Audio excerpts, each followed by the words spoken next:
Şukurdan ben ömrümde yemek yemem. Şeyim bir yerde şu devirni keni yedim. Ben safırmadı bu.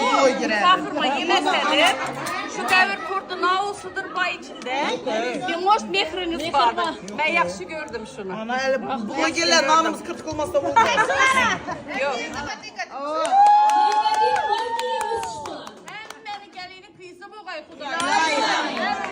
Kaynananın ornuna. Dilimiz hep geni kaynasına için gemepti demekler. Kaynanan azalıp kaldı. Lakin akşam barıp dualarını 12'de alıp geldim. Enesine uğrunuz bölek. Senin parasında gelin yaxşı görediler. Hakikatlara. Gelin yaxşı görediler. Buraya tamamen hem ben kaynanayı yaxşı görediler. Bizeni kayınlayan pul koyar dedi. Kim utadı oynağında dedi. Yankını utup alış için çekişmeler dedi oyna. Gelin vakti 15 gün gelin ben koylar alacağım. Beni pul vermeyenler. Oğuz ceket hep verem ama hoş geldin. Yengin de her oyunda boğuk yardımda yok. Birinci balam. Ortakla yiyeceğim var orada.